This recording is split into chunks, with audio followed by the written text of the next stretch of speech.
Hello, everybody. Thank you for joining us tonight. It's really exciting to have everybody here. My name is Emily O'Connor, and I am the chair of the events committee on the NEXTNiagara Council through the GNCC.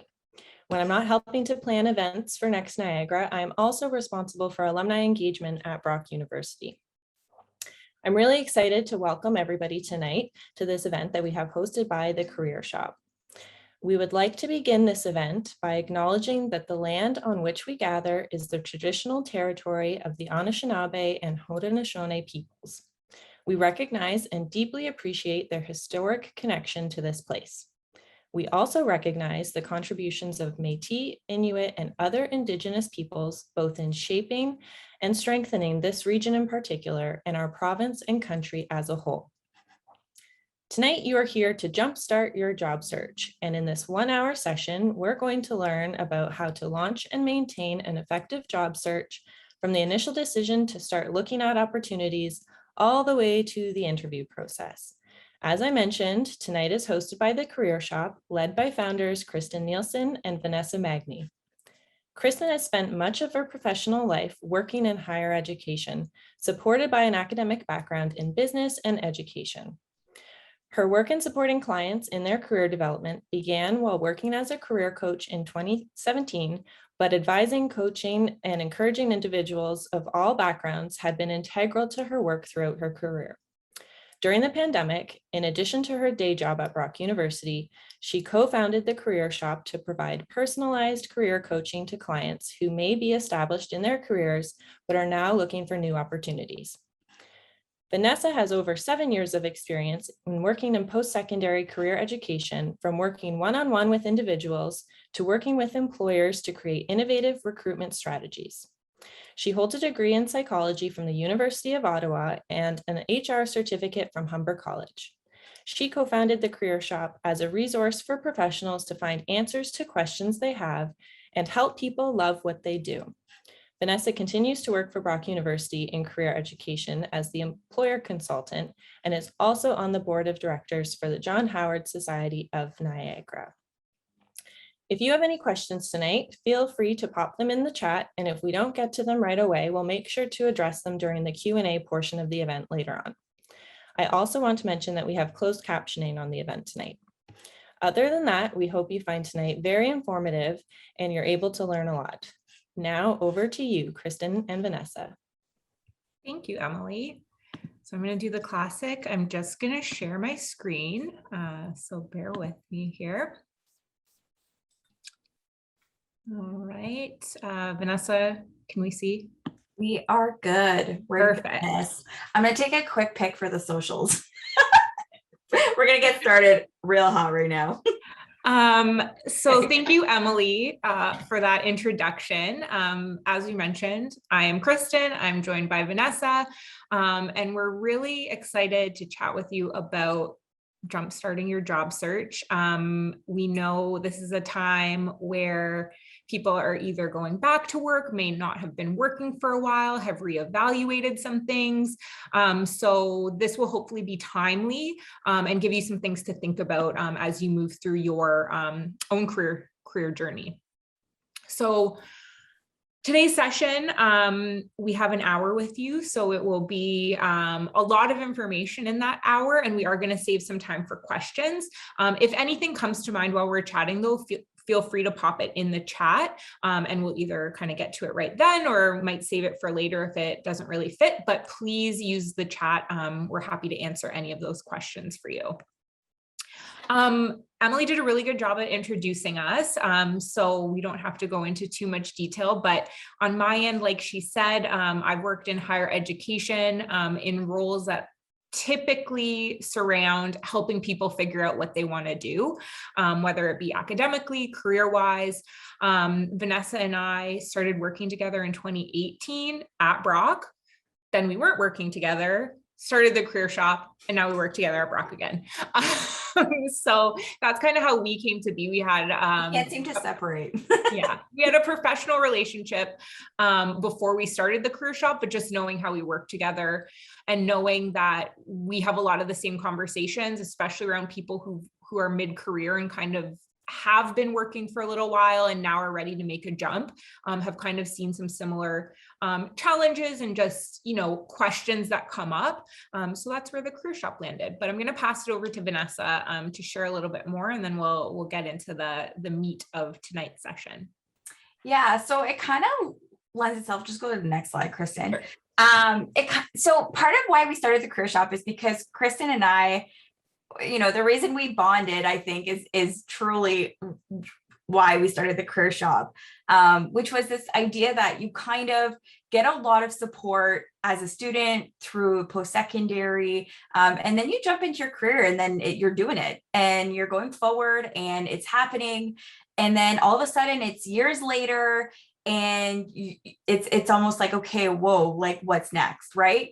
And do I, am I ready for a promotion? Am I ready for more, opportunities at work? Or or is this not at all what I thought I'd be doing? And I just, opened my eyes, I blinked a little long, and now I'm in this position where I'm not at all doing what I'm happy to be doing.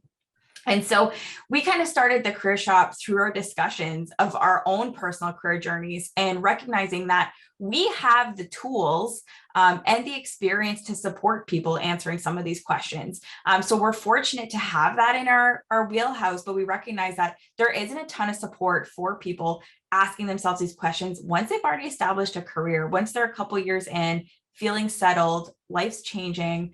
And so we decided that the career shop might be a really great place for people like us to come and ask questions and be able to get that coaching from somebody who gets it. So another reason with the career shop is we really wanted to address some of the things that have changed so drastically in that recruitment period, in that job searching element. So I think the chat is open. I'm just curious to see, for those who are here today, just throw into the chat some of the things that you may have noticed have changed over the last 2 years with recruitment. What are some things that, you've picked up on? Because we have picked up on quite a bit. And also feedback we're getting from clients about things that have changed, right? Or employers that I work with at Brock that have said, this is how we've had to change things. Some of those things are just the speed, right? So either it's super fast, they video interview, and it's an offer and they need an immediate start, or it's slow because teams are, navigating career job changes and vacancies and process changes and opening and closing and all of these things. So it's either been hyper speed or slow snail, like there's been. And how do you as a candidate create a plan when it could be either or? And how do you be ready for that? And so we wanted to make sure that that information gets out there. Recruiting is more national due to capabilities of virtual work, Kevin. Yes, 100%. Now this idea of remote work or remote recruiting is huge because we can now recruit across the world. Right? It's not even a limitation of even national. We are now doing international recruitment because people aren't having to travel and get particular visas in the United States to work, right? We can do remote conferences and we can do remote work. We don't need people to have those specific requirements that they used to have. And so 100% now you're applying for jobs. It was already difficult. And then now you're expanding your scope of what the entire planet for jobs. That seems impossible to navigate. So 100%, that's another thing that we've noticed has changed. And so those are two of the pieces, but it's basically, as a job search candidate, if you lost your job or if you decided that this was the year that you're going to job search, it was just changing really, really fast. So we have a poll for you. Savannah, I'm cueing you. We want to know, you should see a poll window open up. What is your current status when it comes to your work? Are you actively looking, starting to look, but nothing urgent, kind of open opportunities, and just truly you have no idea what's going on? That's also okay. That is totally fair. That's also totally fair.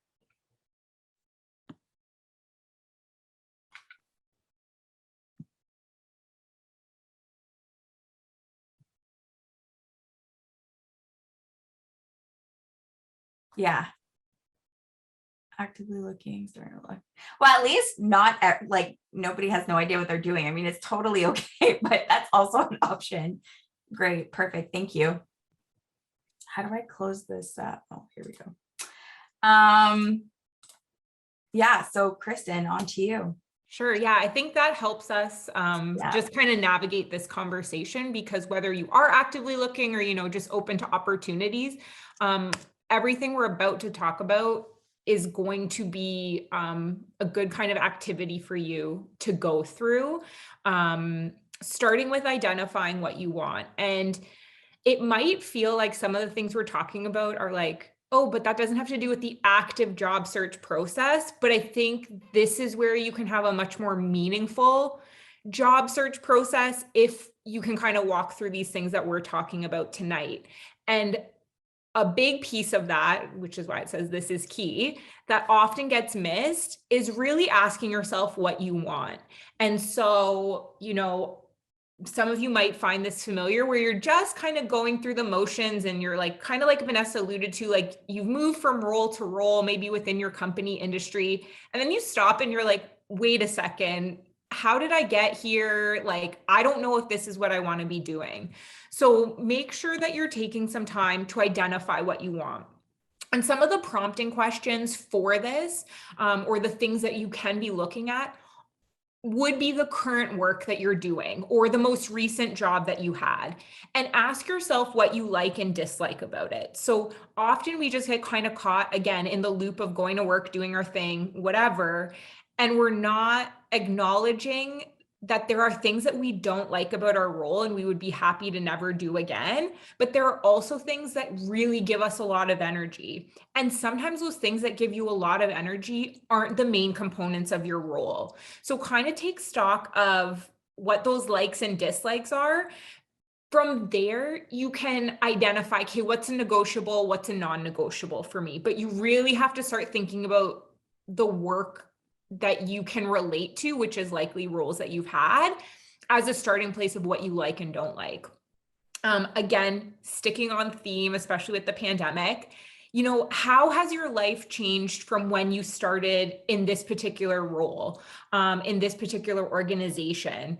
For some of us, I'm going to raise my hand, I really like working from home. And that means that that's really going to shift future job search for me, because my life has changed in that I've spent a lot of time working from home. And now I know that that's something that I would be open to. But, has your family structure changed? Are you in a position where you can move? Think about some of those values and those life circumstances that have a lot of influence on what you're going to be doing in your job, because that's going to determine whether or not, you can work outside of the 9 to 5, whether or not you want to be traveling for your work. These are some of the questions that will help influence you as you are looking at opportunities. Some of you might have specific goals that you're trying to achieve. You're like, I want to be a manager of a team.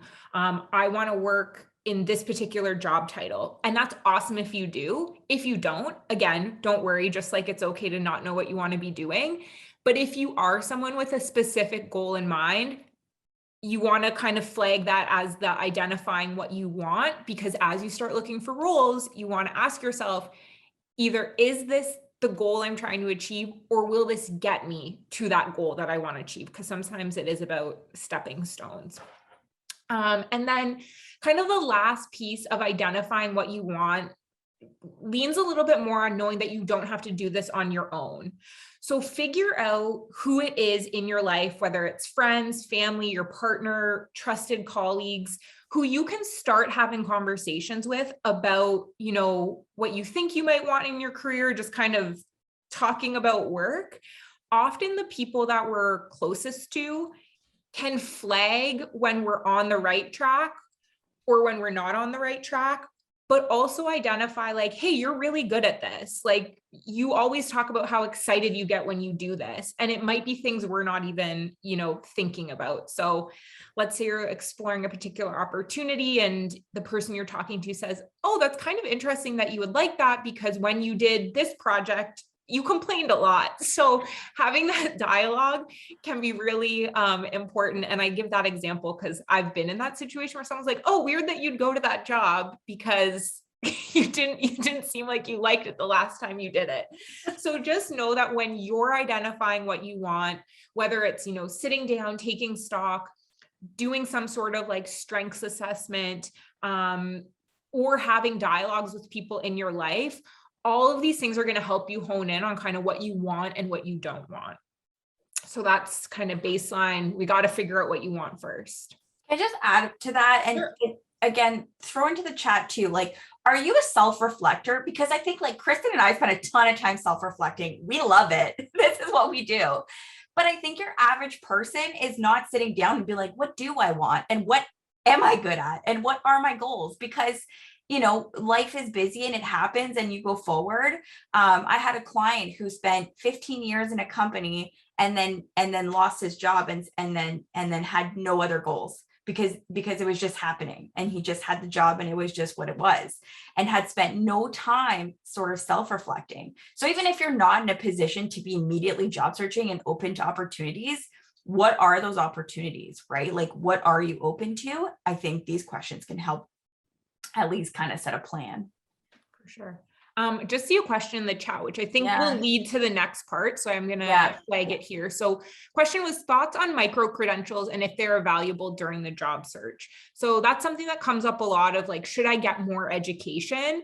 I think when it comes to any type of further education, whether it's a course, micro credential, full degree, this is where you'll want to do some research within the industry. And I'm going to talk about it in the next slide. Because if it is something that you're seeing is basically a requirement for a particular role, and that's the role you want, then like, yes, you might have to lean into that.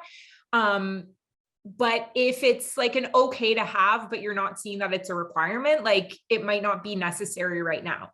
That being said, if you're just genuinely interested in a topic, like learning and being a lifelong learner is always going to be important, and kind of there's value in being able to demonstrate that to employers. But I would say you'll want to start looking at the opportunities you're potentially interested in and doing, looking on LinkedIn and having some chats with people to figure out if it's like a deal breaker or not. Yeah, because I think, and another part with that too is like, don't also assume that if you choose to do a micro credential, it equals like more money or more opportunity, right? Like, I think to Kristen's point, like doing that research is important, but also to some extent, it has to be self-motivated. That's something you want to do. And that's maybe important to you because it might not immediately lead to more money, more opportunity. For sure.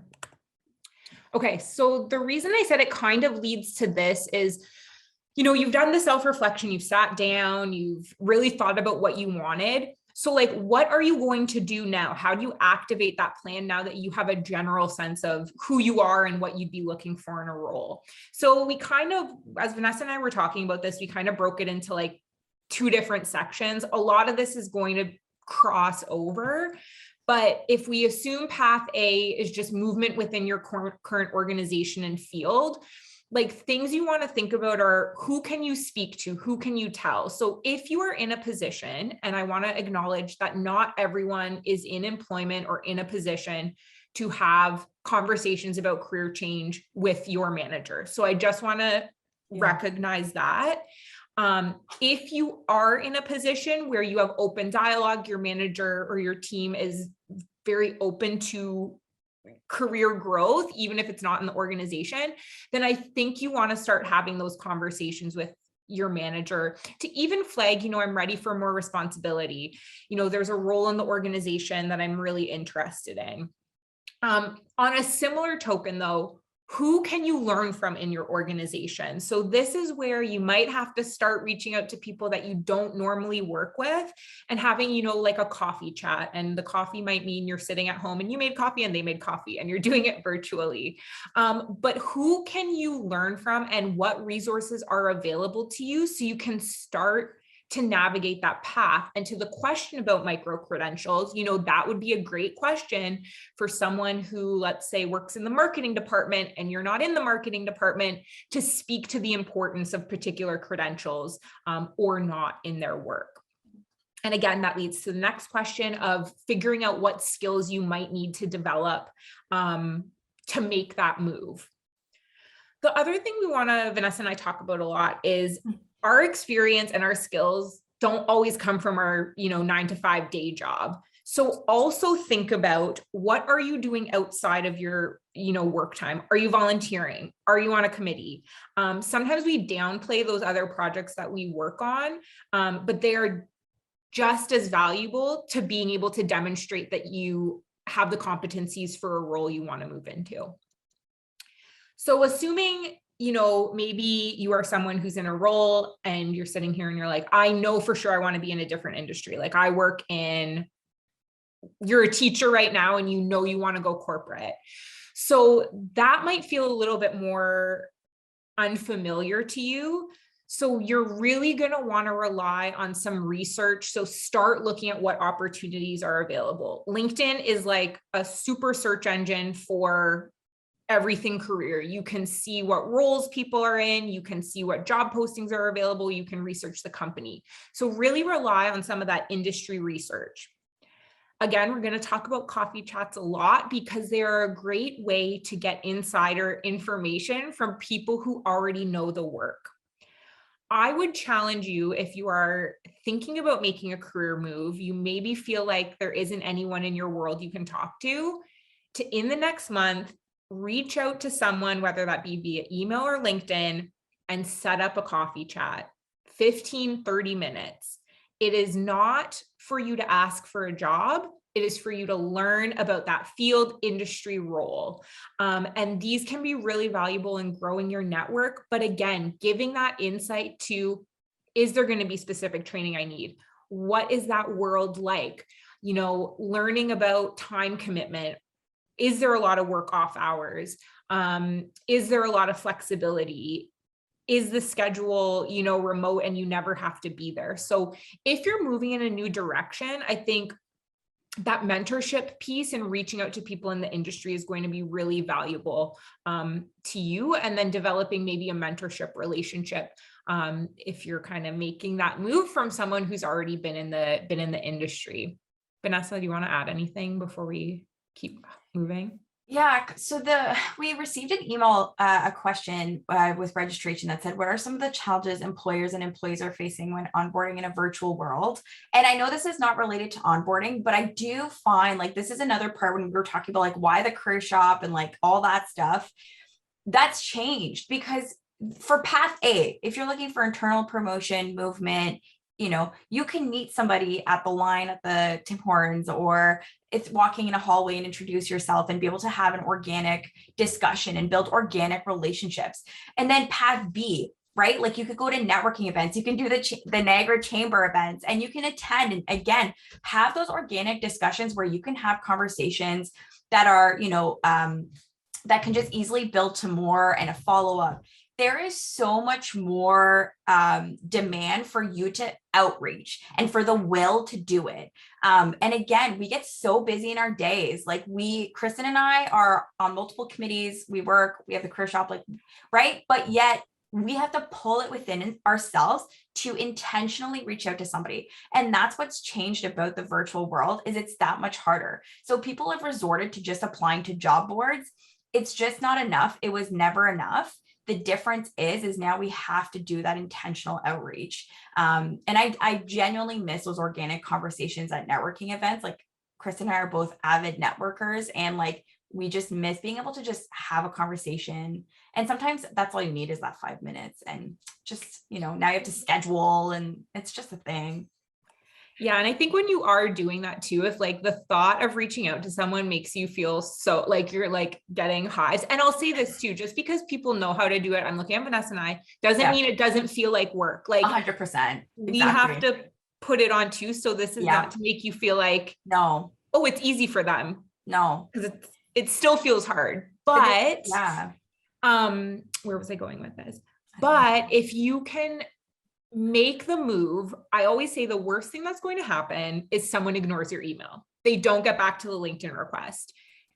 And just know that that is okay because people are busy. Yep. So if you can just try to start, challenging yourself to take those steps and move through the discomfort, the more you can do it, the more comfortable you'll feel, or you might not feel comfortable, but the less discomfort you'll feel. So I say that to be realistic about the fact that like, it's okay if it doesn't feel easy, but to challenge yourself to kind of get through some of that discomfort will be really beneficial. Yeah. And it hasn't changed from the job search process just because it's virtual. The expectation is still to have those connections. So you really have to try your best to prioritize making those connections.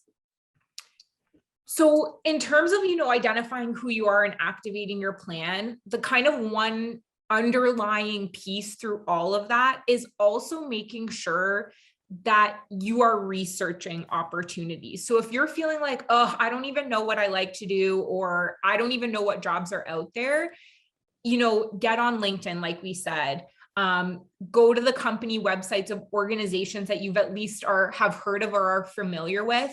Look at your company's internal job posting board, because you want to start to get familiar with the language as well. Job titles may have changed. If you haven't looked for a job in the last 6 years, listen, if you're looking for like, recruiter in HR, that's often talent sourcer. Yep. So you want to start to figure out what that language is as well.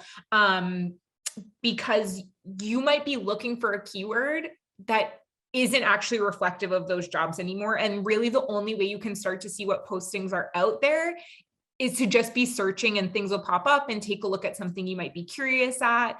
Again, we keep talking about networking, but that is also where you're going to hear about opportunities. Hopefully some of you have or will at some point be in the situation where someone says, hey, there's this job posting, like I think you'd be really good at it, and can flag that. And that's a benefit of having your network bigger rather than smaller. But being open to opportunities and researching and doing the work, and whether that means, setting aside 15 minutes every day as you're launching your job search to just look at LinkedIn, set some alerts for jobs you might be interested in, that will be very beneficial. The last thing I'll say about when you are looking for opportunities before I pass it to Venessa, if you're looking at sites like LinkedIn or aggregate sites like Indeed or Monster, I tend to encourage people to then go directly to the company site and apply through the site versus like those easy apply, because sometimes it doesn't pull all your information, doesn't let you attach a cover letter. So I would just encourage, if you found it on an aggregate site, go to the site to make sure that that position is there. It will also help with, and unfortunately this happens and we wish it didn't happen, but there are fraudulent job postings. So if you are using an aggregate site, if something seems too good to be true, or like the process feels a little funny, trust your gut.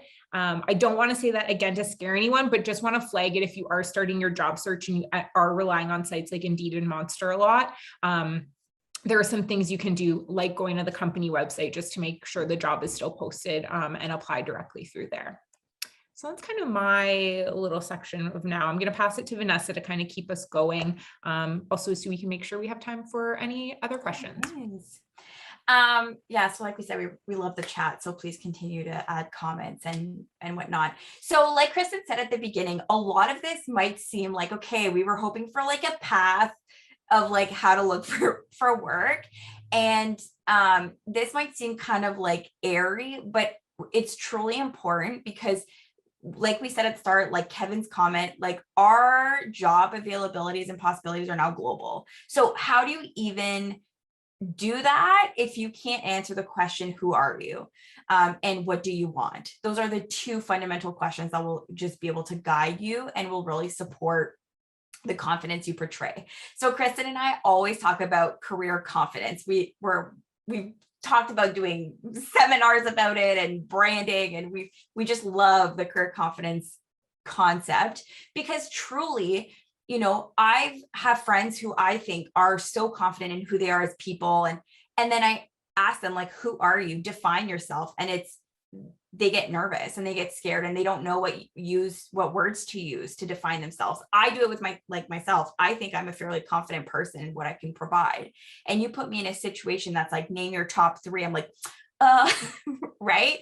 And so I think when we look at the entire job search process, getting a career, making a change, escalating to a leadership opportunity, there's going to be an opportunity or a time where you will have to network with somebody, do that elevator pitch and introduce yourself. In an interview, you'll be asked, walk us through your resume. Tell us about yourself. You're going to be asked those questions. The resume and cover letter, you need to be confident in what you're communicating.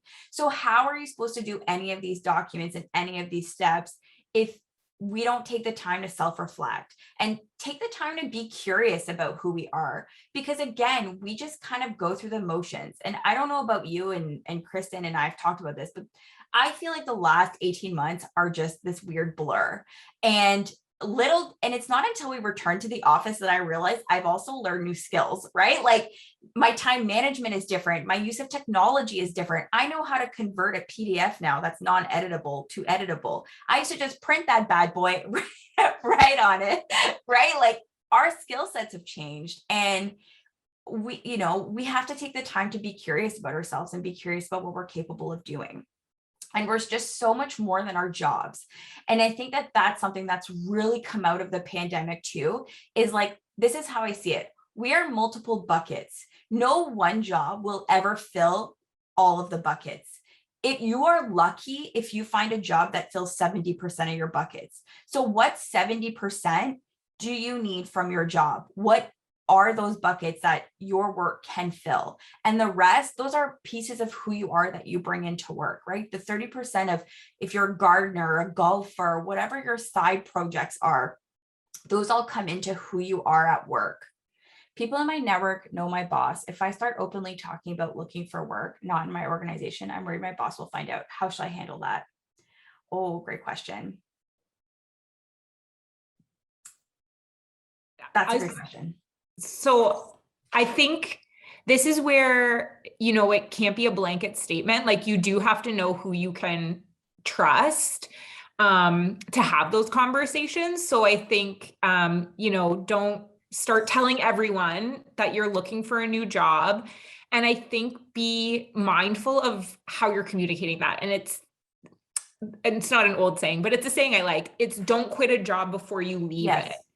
So be conscious of how you are behaving, and basically your behavior should not change even when you're looking for a new opportunity. So it's going to be really key. Who can you genuinely trust to have those conversations with? And if the question is like, I don't know, I would err on the side of maybe that's not the person. So that's just my perspective. Like you don't want any of your behavior to change at work so that people can tell like one foot is out the door while you're leaving that job. And I would say, honestly, until the moment you are in that new job, nothing should change within how you're behaving at work and, your attitude towards that work. But it really does have to kind of be like, if you can't trust that if you have those conversations, they won't get back to them, like maybe there are other people in your network who aren't connected to your boss. But I don't know, Venessa, if you have any other thoughts. Yeah, I also think like Kristen kind of said it, you kind of have to pick and choose who you're having these conversations with. So if it's somebody in the community that you don't know, but knows your boss, I think reaching out, introducing yourself and just saying, I'm hoping that we can have this conversation with confidentiality, right? Or I'm hoping that we can keep this between us. I'm just looking for an opportunity to learn more. I think when you say it like that and you approach it in a non-threatening, like I'm looking for a job, I'm looking for an out. I think there's ways of just approaching, informally saying, I'm looking to have a conversation about X. I'm curious to see what you do. It's just part of my learning. It's who I am, right? Be curious. And I think there's definitely ways of approaching that, but you definitely have to be more cautious about who you trust with that information, with those questions. And it might take you longer to kind of sift through LinkedIn and see who's available to you. But if it's similar jobs, like also tap into outside of just the Niagara network too, right? That's the joys of being on virtual now, and everyone's on LinkedIn. Tap into the GTA market, see if someone there is doing a similar type of job, so you can learn about the style of work, but maybe in a Niagara community. I don't know, I'm giving an example that we have access to so much information. I think you just have to be mindful of how you're selecting that. I hope that answered the question. But ultimately, what we really wanted to portray here, and there's tons of questions coming in, which is great. What we wanted to portray with the communicate who you are slide is this is part of the process. At every single point through the job search process, you will have to answer the question, who are you? At every single step. When you meet with Kristen and I for a coaching session, we will ask you, what are you good at? What do you like to do? What are your strengths? If you can't answer that, it's really tough for us to be able to then support you in a direction when you can't answer that for yourself. So before anything, like these are just to yourself, ask the question. Next slide, we have Savannah, a poll. We're just curious to see how people feel so far with communicating who they are. How confident are you in being able to answer the question, who are you?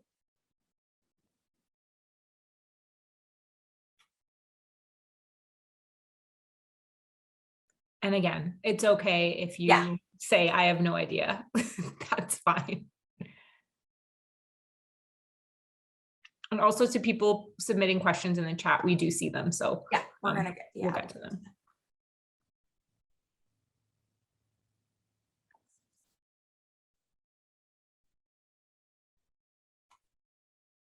Not really. I know what I'm good at, but I have no idea how to communicate it.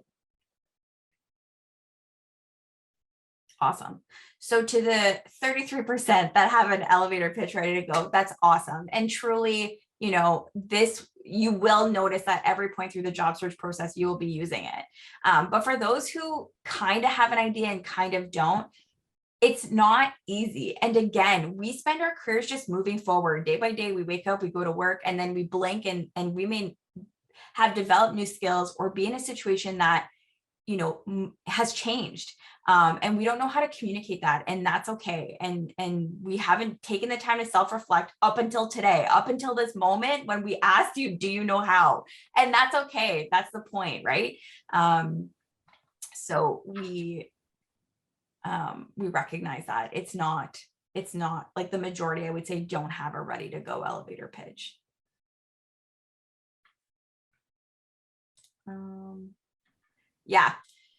So some of the things that we just, again, want you to, and if anybody wants to throw in the chat, just you don't have to. It is a safe space. It's a safe space. Vanessa and I are seeing it. So this can be a good test. Yeah. The thing is it's super uncomfortable to be like, I'm good at X, or I recognize this in myself as a special skill. It's super uncomfortable to talk about ourselves. One of the biggest feedback when we do interview coaching is, I don't know how to talk about myself. Like, I could talk to you all day about a project I worked on, but the role that I had or the skills that I used to complete said project, that's uncomfortable to me. And so if you're comfortable, throw it in the chat. If not, think about it or write down the first thing that comes to mind when asked, what are you good at? And what do people tell you you're good at? Right? Mm-hmm. What's that feedback that you receive that you don't think anything of it? You don't think twice, but we're asking you to think twice about it now, is what is something people tell you? So if you want to share, go nuts. And what do people tell you you're good at can be a good starting point of reflection. Like if you do get regular performance reviews or once a year performance reviews, like what are some of the things that come out?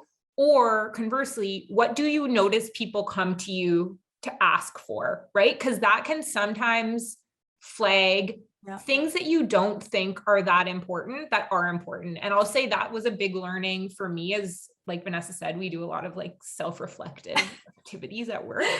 Having the language to be able to explain the things that come naturally to you that are in fact unique. So, whether that's how you decipher information or how you kind of keep track of things or how you organize things. Like, are you the person that everyone goes to when you need to set up a new database at work or file management system, or when there's a problem? Someone here is mentioning, I've been told many times, I won't say the name, but I'm good at giving advice or counseling people, and I do enjoy that. Yeah. But no official qualification. So I think that can be something of like, okay, you enjoy working with people. So then as you start looking at job opportunities and having coffee chats, when you're looking at a posting, if it's alluding to the fact that you're never going to be working with people, maybe not the direction to go. Or you're looking at an opportunity that's like customer success manager or like something like that. That could be the flag that might just at least be a path you want to start exploring. We don't expect that you're going to read a job posting and know exactly what it means, especially if job titles have been changing. But all of these can kind of be the clues and the breadcrumbs to get you on that path. And also, like, if there is a posting and you feel like 70% qualified for it, that means you're like qualified enough to be a you could do the job.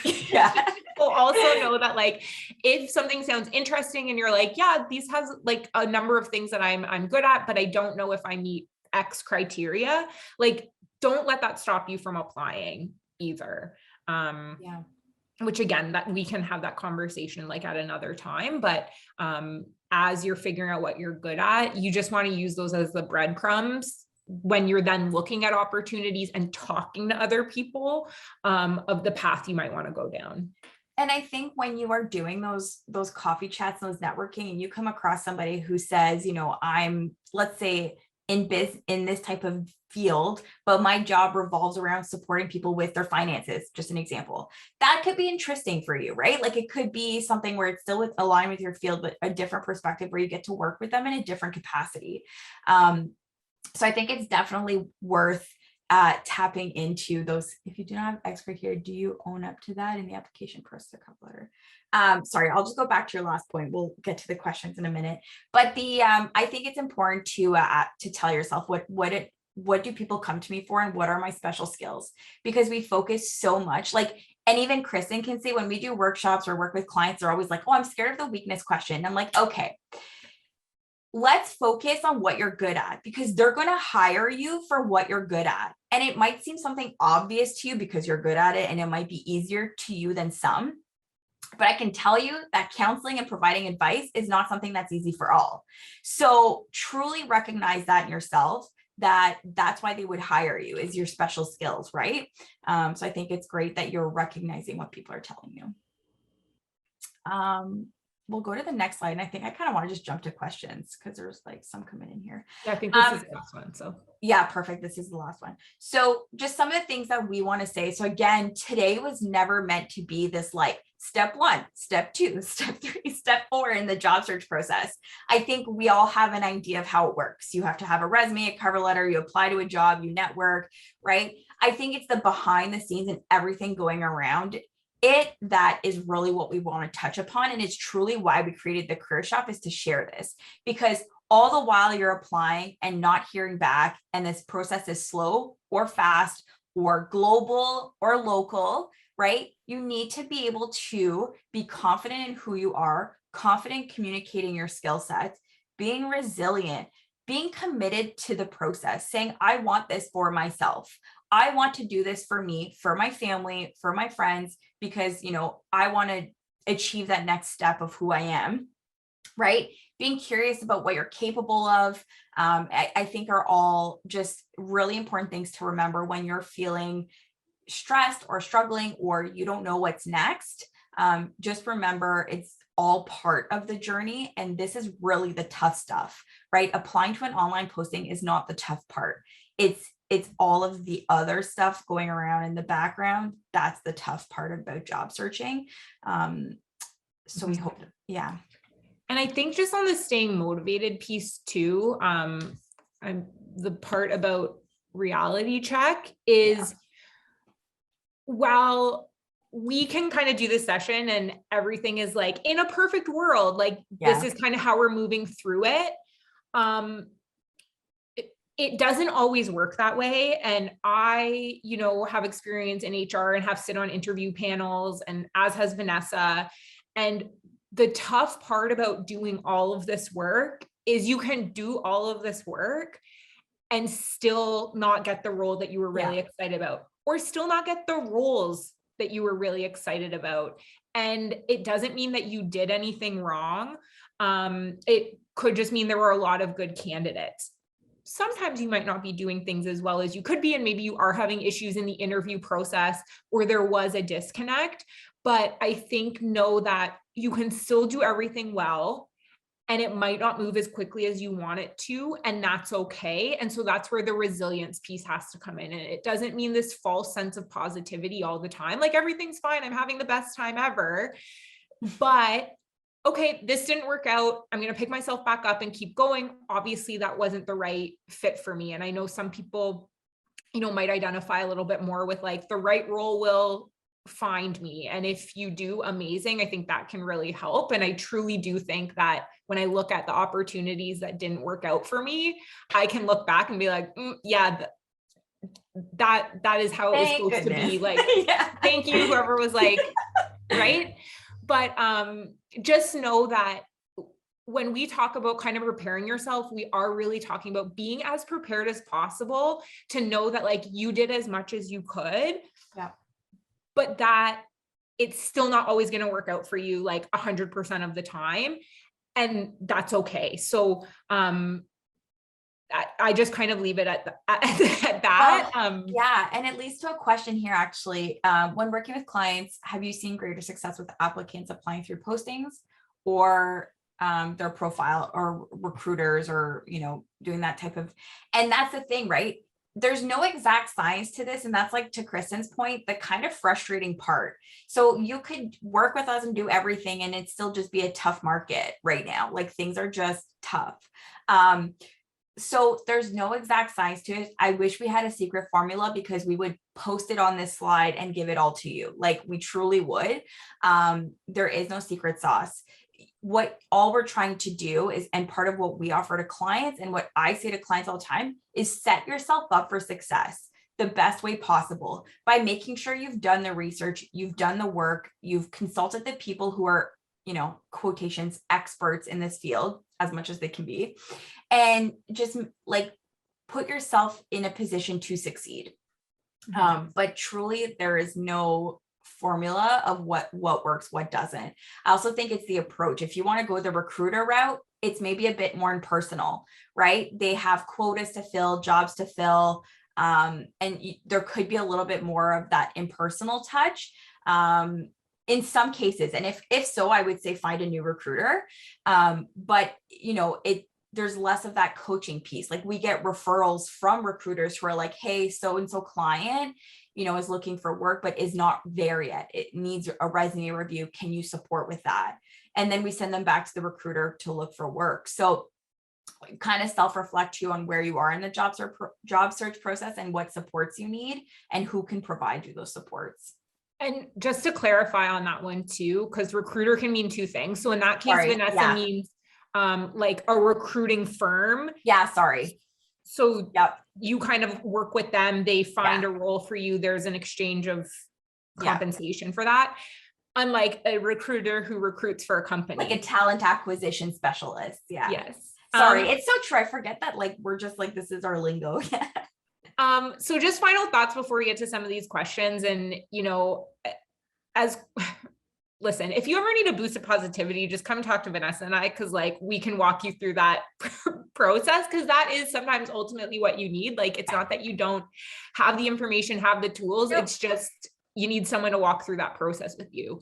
But when you are job searching, again, if you're starting from the bottom floor of, I don't even know what I want to do, I would also say try to stay flexible in terms of like what opportunities you're looking for. Of course, we're all going to have a baseline, like, especially as you're a few years into your career or more. Like, when I say stay flexible, I don't mean like take a job that's like a pay cut that like is not sustainable, right? But stay flexible to opportunities, directions, especially as the networking piece maybe picks up for you. Like, look down that avenue that someone suggests to you, because you never know what actually might be a really good fit that presents itself to you. You know, remain positive, pay attention to the details when you're looking at job postings, when you're talking to people, when you're sending them your documents. Just like, the details can be the Achilles heel that really like means you're not getting the opportunity. And some recruiters and hiring managers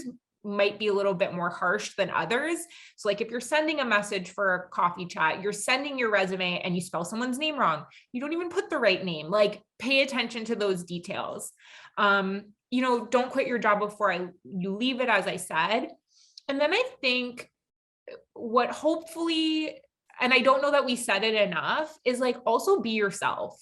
Like, don't think that you have to be this thing that you aren't, or like there is an ideal candidate, because there isn't an ideal candidate, because every organization will be looking for different things. And that's where being yourself and presenting yourself as who you are in a professional manner will be the reason you ultimately get a role somewhere, because they see themselves being able to work for you, right? Like, you can have all the skills, but the other piece of it is them finding a good fit, just like you want to find a good fit. So just remember to be yourself through all of this as well, and be true to yourself. And again, that's where the self-reflective piece of who you are is kind of the root of all of this, will help you through the process. And then of course, you are more than just your job. Yep, it's a huge part of our lives, but know that you bring value to those around you. That is more than just the work that you do.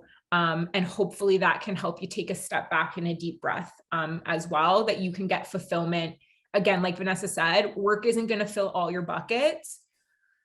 Hopefully we can fill a lot of them, but what can you do outside of work too? So that's kind of your whole final person, your philosophy piece to it. But it is 6:51. So I think we'll go through and make sure we've got to all the questions that have been asked. So thank you to everyone who's been asking. I'll just put our contact info up while we're doing that. So Vanessa, do you want to? Yeah. So if we are looking to work for a particular company, don't have an in there, would it be more beneficial to reach out to the recruiter, potential colleague, or boss? So I could take this one. If we have any HR folks on the call. So what the recruiter's role is to recruit. So they gather applications, they go on LinkedIn, they source candidates. We call it recruitment and selection. And so I also teach at the college HR, so I can share with you my recruitment and selection chapter. But essentially, a talent acquisition or a recruiter's job is to source those candidates. Most of the hiring decisions are made by that manager and by that boss.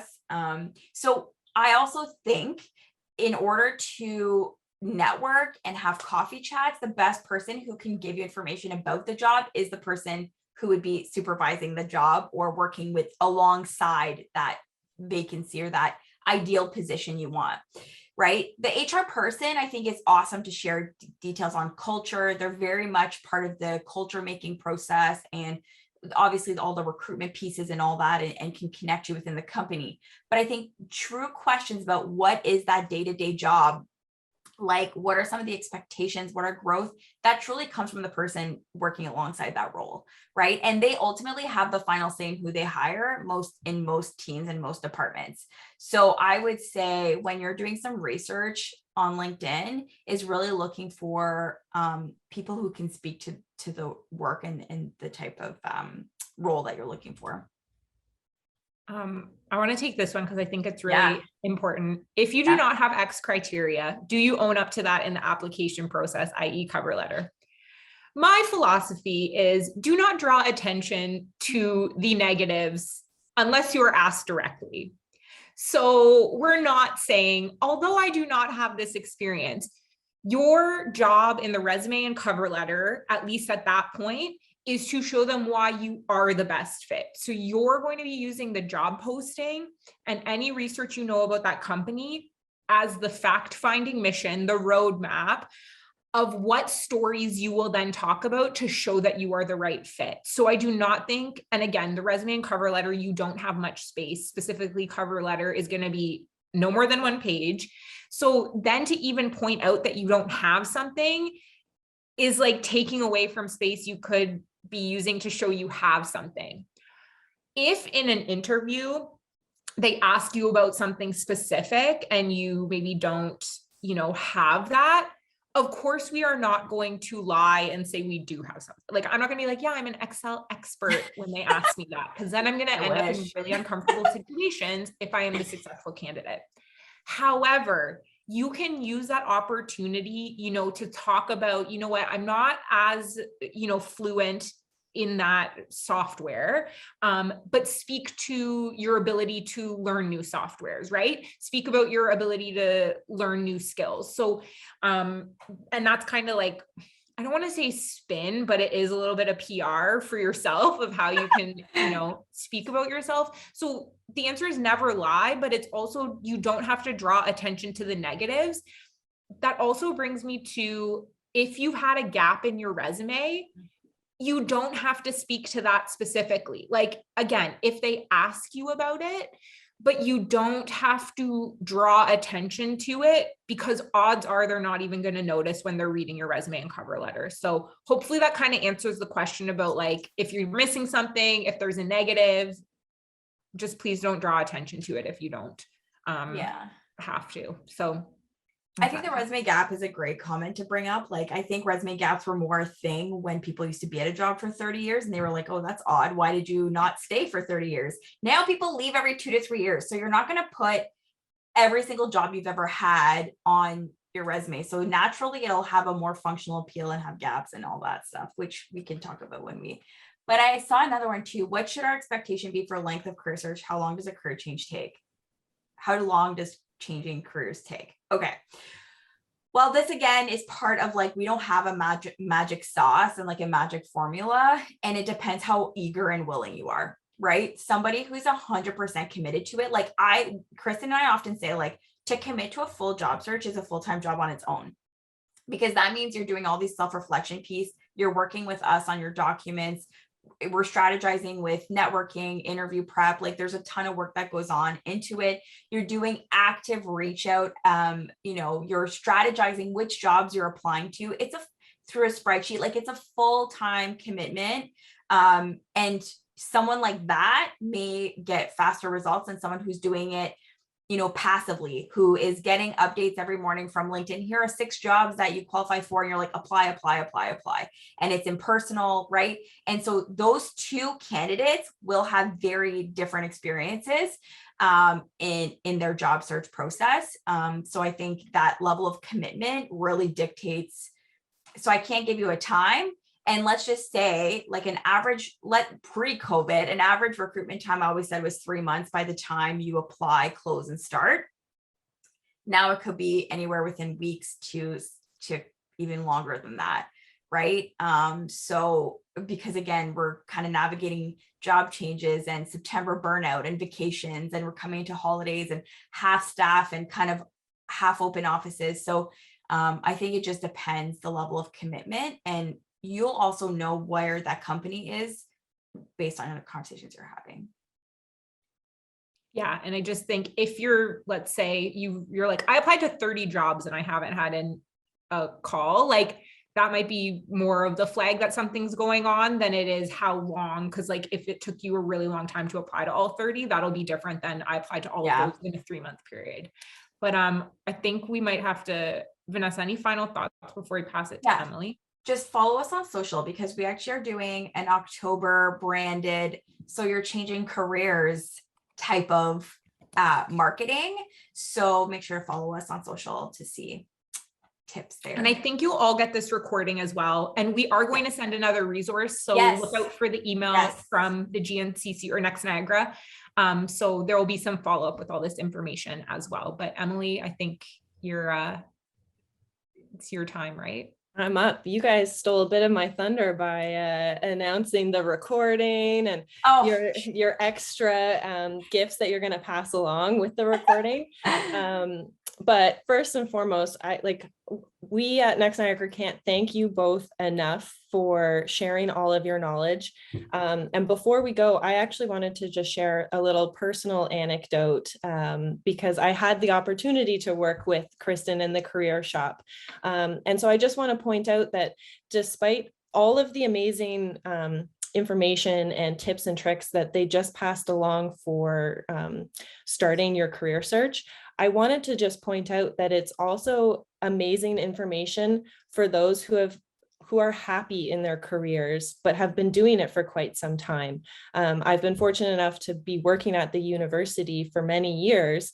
And so it was wonderful chatting about my resume that I haven't touched in many, many years, and having the opportunity to go beyond just that standard elevator pitch and talk about the things that I do that make a difference in my job, and things that I genuinely enjoy, but I've never actually expressed that I enjoy. So I think that what the Career Shop is doing is wonderful and incredibly valuable. And I would encourage you to reach out to them and follow them online and continue learning from them, because what they have to share is fabulous despite where you are on your career path.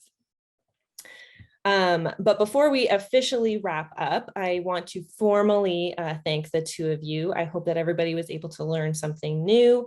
I believe we got all of our questions answered, all of the questions answered, but if not, perhaps reach out to them on Instagram, and maybe it can be one of the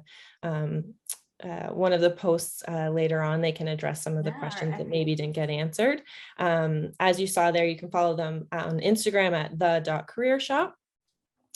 I also wanted to let everybody know about our next NEXTNiagara event, which is actually going to be our first in-person event that we've had in almost 2 years.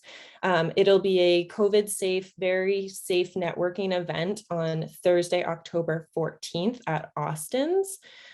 It will have limited capacity, so keep your eye out for registration, because if it's something that you're interested in attending, I would encourage you to register as soon as the link goes live. So keep a look out on our social media channels and for a GNCC email to make sure that you register quickly for that. In the meantime, please keep in touch with NEXTNiagara on social media. Our handle's just at NEXTNiagara, as we're hosting monthly events online and perhaps now in person. We're also spotlighting young professionals and providing lots of engagement opportunities across the Niagara region. So that's all that we have for tonight. I hope that everybody had a wonderful time, and we hope to see you all again soon. Thank you so much for attending tonight. Thank you so Bye, much. everybody. Everyone. Bye. Thank you.